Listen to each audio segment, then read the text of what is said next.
Imagine having like a coach, in your corner 24/7, guiding you through those like emotional ups and downs of trading, right? Helping you spot your blind spots and like celebrating your wins. Right. That's the power of this whole self-coaching thing.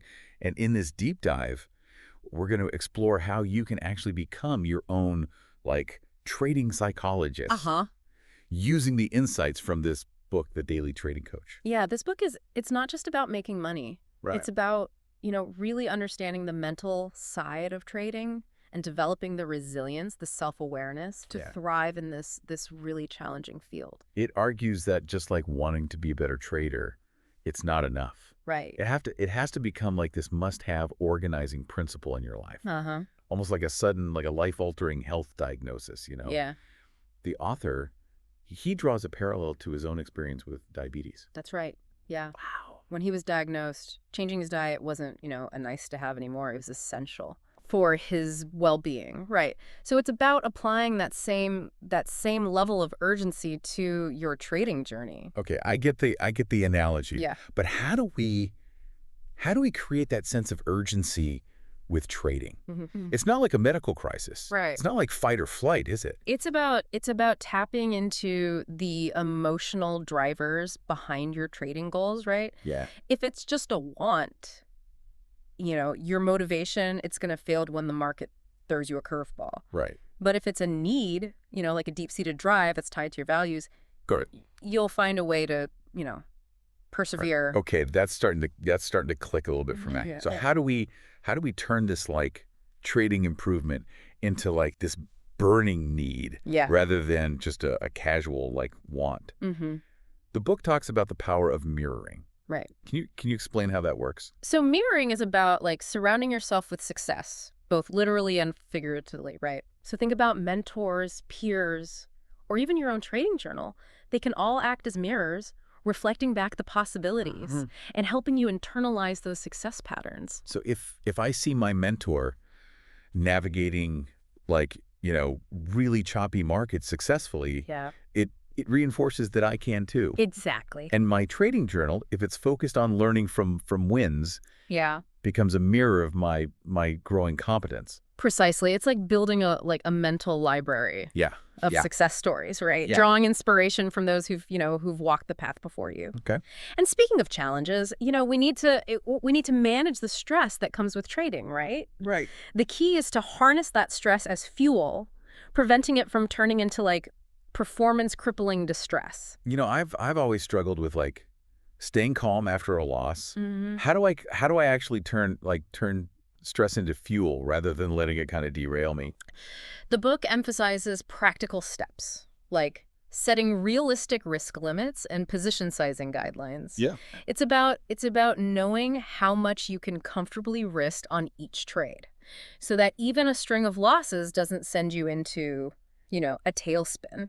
Yeah. Think of it as like building shock absorbers for your trading psyche. That makes sense. Yeah. It's about controlling what you can control. Yeah. Your risk. And not letting like fear dictate your actions. Right. But the book also says that feeling good is key to consistent performance. Yeah. Are we really saying that happy traders are better traders? It's more nuanced than that. It's not about being, happy-go-lucky all the time. Right. It's about cultivating a state of psychological well-being. Okay. And this includes, happiness, but also optimism, energy, and fulfillment. Think of it as building a strong emotional foundation that can weather the market's storms. Okay, but how do I actually boost joy and contentment in my trading? Like give me a specific action I can take today. Okay, one thing you can do is incorporate play and intentionality into your trading. Okay. The author suggests asking yourself, if I were to trade for fun today, what would I do differently? Okay. This simple shift in perspective can help you rediscover the joy of trading, free from the pressure of needing to be right all the time. That's an interesting idea. Trading for fun. Yeah. It almost sounds counterintuitive. Yeah. But I see how it could help me approach the markets with a lighter touch. What about when things get really stressful? Yeah. How do I develop that quiet mind the book talks about? So the book suggests techniques like, meditation and mindfulness. And it emphasizes the importance of having having clear rules and routines that automate your decision-making process. Imagine your training plan is like, like an autopilot. Right. Guided by, predefined rules. Yeah. This reduces emotional reactions because you're not constantly second-guessing yourself. So I'm less likely to get caught up in the fear and greed cycle if I have a system that I trust. Exactly. However, even with, a quiet mind and solid rules, setbacks are inevitable in trading. Oh, That's why building resilience is crucial. Okay, so what does this mean in terms of self-coaching? How do we actually train ourselves to be more resilient? Reframing setbacks as opportunities for growth, not personal failures. Yeah. It's about mentally rehearsing how you'll handle worst case scenarios using visualization techniques.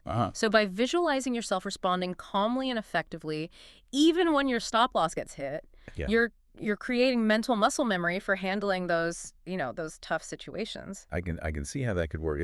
It's like practicing your emergency exit plan. Right. So when the fire alarm goes off, you're not panicking. You're just executing the plan. Precisely. And that brings us to another key aspect of self-coaching, building true self-esteem. Yep. And this is not about, bravado or a big trading account. Right. It's about aligning your trading with your values. Yeah. And developing a clear sense of self.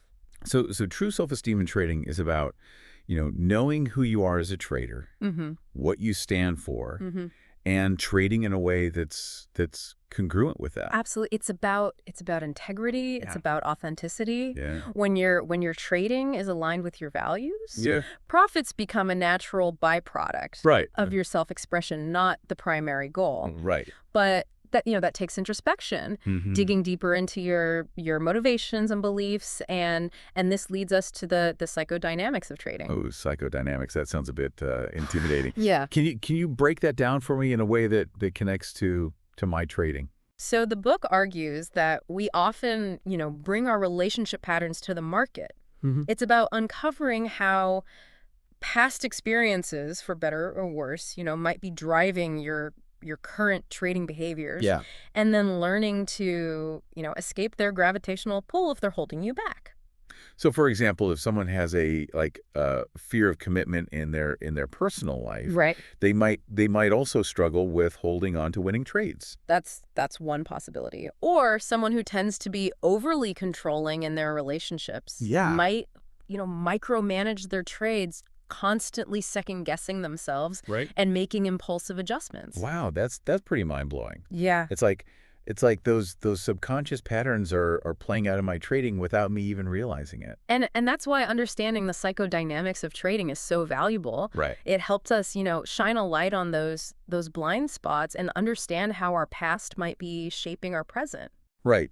But understanding is only half the battle, right? Exactly. So how do we break free from those deeply ingrained patterns that are not serving us well? They can feel so powerful and automatic. It takes conscious effort, awareness, and a willingness to challenge those ingrained beliefs.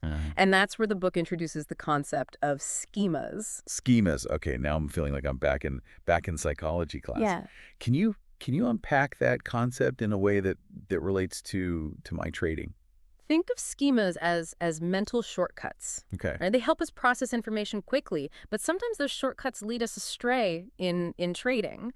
They're like lenses that can distort our view of the market, leading us to misinterpret information and make bad trading decisions. Okay, I'm getting the visual now. So can you give me an example of a schema that might be tripping up traders? A common one is the must avoid risk schema. Okay. This can make traders overly risk averse, leading them to miss out on profitable opportunities because they're so afraid of taking a loss. Or on the flip side, you could have a must chase every move schema, which leads to FOMO, impulsive entries, and chasing losses. Exactly. Recognizing these schemas is the first step towards taking back control of your trading decisions. Okay. From there, the book outlines some cognitive techniques for challenging and changing those unhelpful schemas. I'm really intrigued by these cognitive techniques. Yeah. Can you give me a sneak peek at what we'll be diving into in the next part of this deep dive? Absolutely. We'll be exploring tools like thought stopping, reframing, intensive guided imagery. Wow. And even cognitive experiments that you can use to challenge your negative assumptions and develop a more, empowering trading mindset. I can't wait to dive into those techniques. This is already giving me so much to think about. Right. Welcome back. We've explored like the mental side of trading, right? Right. Feeling good, being resilient, Uh-huh. and understanding those pesky schemas. Hmm. Now let's get into like the practical stuff. Yeah. How do we actually change like our trading behavior? That's where the book's behavioral approach comes in. Okay. It's based on the idea that we can shape our actions through, rewards and punishments. Yeah. A bit like training a dog, but hopefully more fun. Okay, I'm all for more fun in trading. So walk me through these behavioral hacks. Yeah. Where do we start? So first, we have to understand our contingencies. Okay. Think of it like this. Every action has a consequence. Mm-hmm. And those consequences, they shape our future behavior. Right. Right? Some are rewards, Yeah. which make us repeat the action. Uh-huh. Others are punishments, Yeah. which make us avoid it. I'm getting flashbacks to like psychology class. Yeah. Pavlov's dogs. Oh, right? that's the idea. They drool at the sound of a bell because they learn to associate it with food. But in trading, it's not always that straightforward. Right. We can develop these subconscious links between our actions and the market's feedback. So like if I keep taking profits too early because I'm scared of a pullback, Mm-hmm.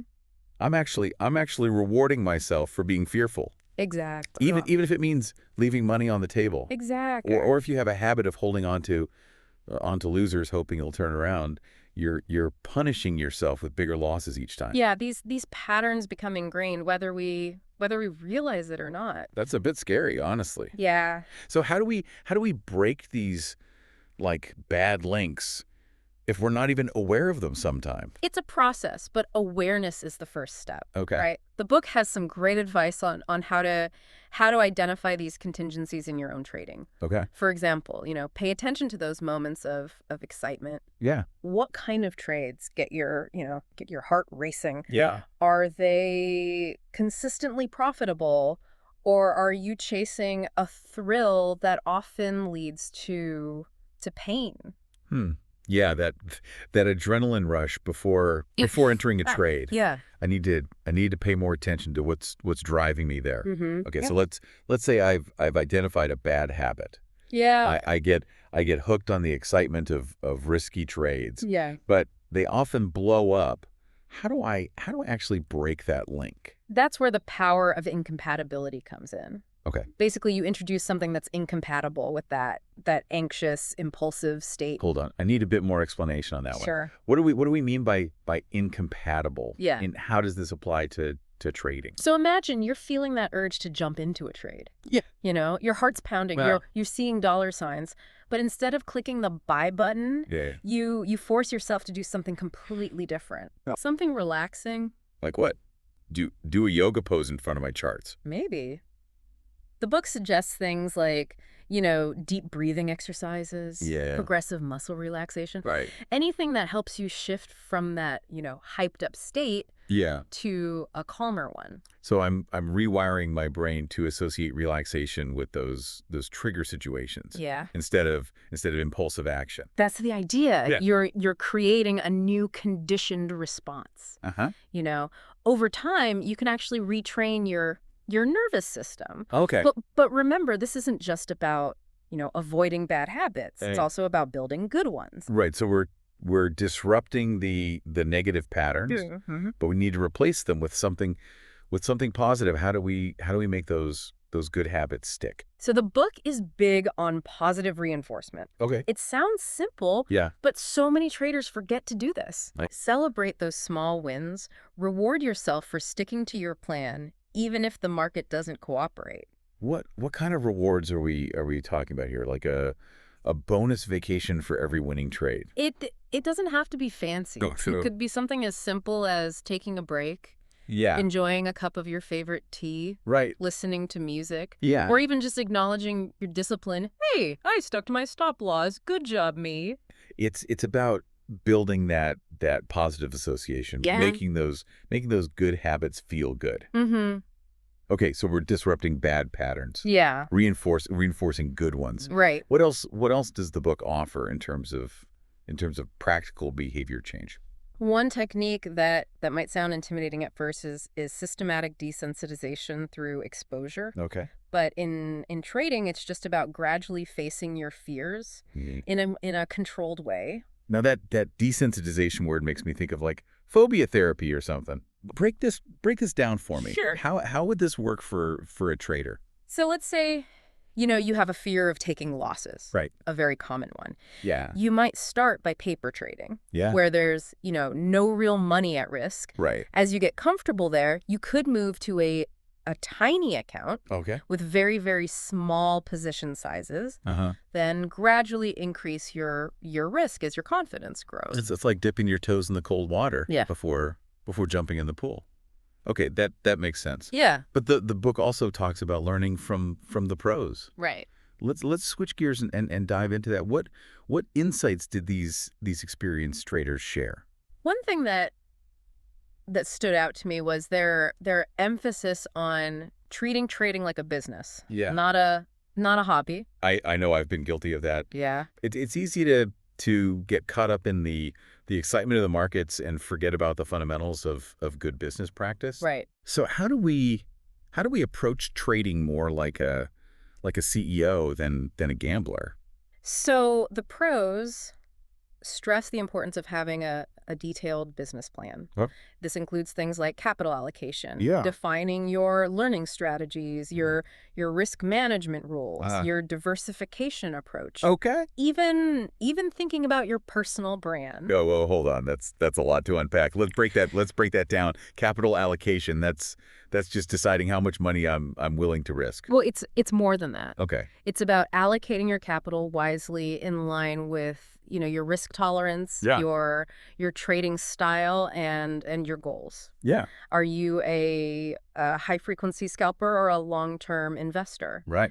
Your capital allocation will look very different depending on your approach. And learning strategies, that's like having a curriculum for my trading education. Exactly. What books are you reading? Yeah. What courses are you taking? How are you reviewing your trades to identify weaknesses? Right. The pros are constantly, learning and refining their approach. Okay, so we've got capital, learning, then there's risk management, which I know is crucial, but honestly sometimes it feels like a buzzkill. I get that, but the pros were unanimous on this one. Yeah. Risk management is the foundation of trading success. Yeah. It's not just about, setting stop loss orders. Right. It's about understanding your own emotional triggers and having rules in place to protect yourself when those emotions run high. So when I'm tempted to like revenge trade after a loss, right, my risk management plan should be there to like slap me back to reality. Exactly. It's like having a pre-commitment strategy for those moments when your judgment is clouded. Okay. And then there's diversification. Right.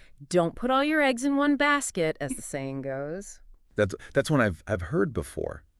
But honestly, sometimes it feels safer to focus on what I know. Yeah. How much diversification is enough. It depends on your comfort level and your trading style, but the pros emphasize the importance of not becoming too dependent on any single market or strategy. Right.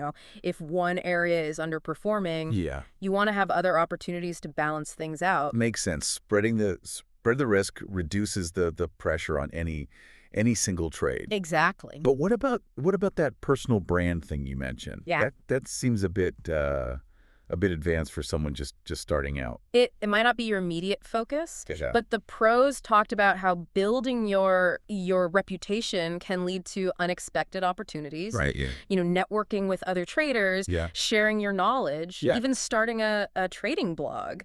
These can all contribute to your brand. I see. It's like building credibility and attracting, mentors or collaborators. Yeah, exactly. Okay, so we've got our business plan sorted. Yeah. What else did these trading masters emphasize? They were all about the power of data. Okay. Tracking their metrics, analyzing their performance. Yeah. It's not just about gut feeling, it's about becoming a data-driven trader. So this is where that trading journal really comes into play, right? Yeah. I have to admit, I've been a bit lazy with mine. Yeah. What specific data points should I be tracking? So the book highlights several several key metrics, Okay. including your average win and loss size, Yeah. your win rate, Huh. your maximum drawdown, Right. and your recovery periods from those drawdowns. Okay. It's about getting a granular understanding of your performance, Yeah. not just focusing on the overall profit and loss. Okay, so I'm not just looking at whether I'm up or down for the month. I'm digging deeper into the patterns of my trading. What insights can I gain from that kind of analysis? You can distinguish normal drawdowns from those slumps that signal something, something deeper is going wrong. You can identify your strengths, Yeah. which setups are most profitable for you, Right. and you can recognize when market conditions are shifting and Yeah. you need to adapt your approach. It's like having a dashboard for my trading, Mm-hmm. monitoring those vital signs. This is starting to feel a lot more scientific than just following like hunches. Exactly. And the pros also talked about the importance of understanding the bigger picture, Okay. intermarket themes and context. So I shouldn't just be focused on my little corner of the market. Right. I need to be aware of how different markets are interacting and influencing each other. Right. The book gives a great example of how economic data like gas prices and housing values Yep. might signal a sector rotation. Okay. You're not just trading charts. Yes. You're understanding the underlying economic forces that drive price movements. Wow. This is adding a whole new dimension to my trading. I'm starting to see how all these pieces fit together. We've covered mental gain, behavior change, lessons from the pros. Mm. What's the final piece of the puzzle? So the book concludes with a discussion of the art of trade management. Okay. Using real-time information Yeah. to dynamically adjust your position size, your exits, and manage your risk during a trade. This is where the rubber meets the road, right? Exactly. Those split-second decisions in the heat of the moment can make or break a trade. Exactly. And it's not just about having a predefined entry and exit plan. Right. It's about having the flexibility to adapt Yeah. to changing market conditions. Right. The pros talked about how they use real-time information like market sentiment, order flow, and price action to fine-tune their trade management. So if I'm in a trade and things are starting to look shaky, I might tighten my stop loss Mm-hmm. or even exit early, even if my original plan was to hold longer. Exactly. Trade management is about making those calculated adjustments based on the information you have at the time. This is a lot to absorb, but it's fascinating. Yeah. It's making me think about trading in a whole new way. So what's next on this self-coaching journey? Mm-hmm. Where do we go from here? Well, in the final part of our deep dive, we're going to hear more about the personal stories Yeah. of successful traders and how they've applied these self-coaching principles to achieve their goals. Sounds great. I'm eager to hear those real world examples and how they've turned these concepts into tangible results. Absolutely. We've covered a ton of ground, Yeah. in this deep dive into becoming our own trading coaches, right? Right. From the mental game to behavior change and those invaluable lessons from the pros. Uh-huh. It's clear that there's a lot more to trading than just technical analysis. Yeah. But before we wrap up, I'm really curious to hear about those personal stories the book shares Yeah. from successful traders. Yeah. It's one thing to hear the concepts. Right. It's another to see how they play out in real life. Absolutely. The Daily Trading Coach Right. features several interviews with traders who've achieved Yeah. remarkable success, and they're all about walking the walk. Right. Their stories bring these self-coaching principles to life. Perfect. I'm all ears. What are some of the common threads that run through their experiences? Mhm. What kind of insights did they share? One theme that really struck me was the importance of taking radical personal responsibility. Okay. These traders, they own their wins and their losses, no excuses. Yeah. They don't blame the market or external factors. Yeah. They see every outcome as a direct result Right. of their actions and decisions. It's that growth mindset, right? Exactly. Turning challenges into opportunities for learning. Yeah. rather than getting stuck in a blame game. Right. Did they talk about how they cultivate that mindset? Absolutely. Self-awareness is a huge part of it. Okay. They have a deep understanding of their strengths, Yeah. their weaknesses, Right. their trading style, and even their personality quirks. Right. They know what makes them tick, and they use that knowledge Yeah. to make better decisions in the market. That makes me think back to our discussion about, schemas and those subconscious patterns that can sabotage our trading. Right. It's about shining a light on those blind spots. Yeah. So we can start to make conscious choices. Exactly. The book highlights how these traders use journaling as a powerful tool Yeah. for self-reflection. Right. They meticulously track Yeah. their trades, Yeah. their thoughts, Right. their emotions, and then they go back Right. and they analyze those entries, Yeah. searching for patterns and insights. Right. It's like having a personal trading therapist on call. That's a great analogy. Yeah. And speaking of support systems, Mm-hmm.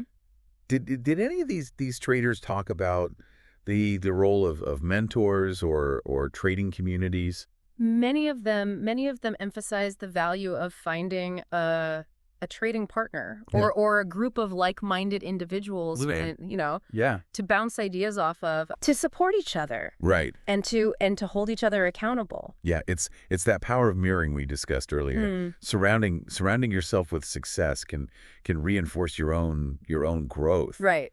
And keep you motivated. Yeah. Especially when the market throws its inevitable curveballs. That makes a lot of sense. Yeah. Trading can be such a endeavor. Wow. It's easy to feel isolated. Yeah. Having a support network can really help you stay the course. But even with support, Yeah.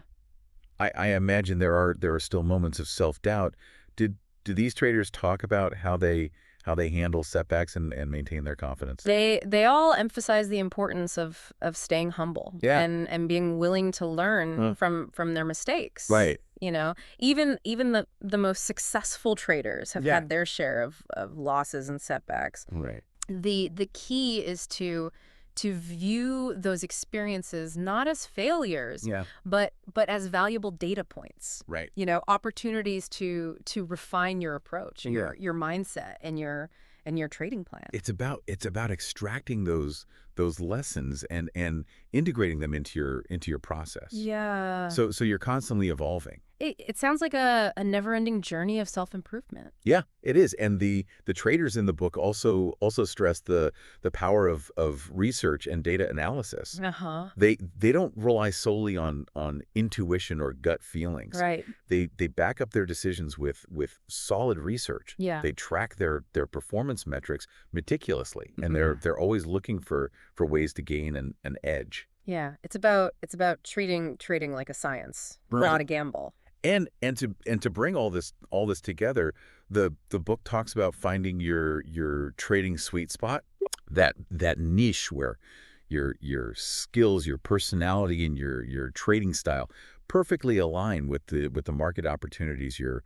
pursuing. That's the ultimate goal. Right. It's like finding that perfect fit where your strengths are amplified, your weaknesses are minimized, Right. and your trading becomes more effortless, more enjoyable, and ultimately more profitable. Right. It's where passion meets purpose. Exactly. And the results speak for themselves. Yeah. This deep dive has been truly eye-opening. We've explored the mental, emotional, and behavioral aspects of trading. Right. And it's clear that becoming our own trading coach is a journey of self-discovery. Yeah. Continuous learning and relentless self-improvement. It's inspiring to see how these traders have embraced that journey and achieved such remarkable results. Yeah. And the takeaway here is that these are skills anyone can develop. Yeah. It takes dedication, discipline, and a willingness to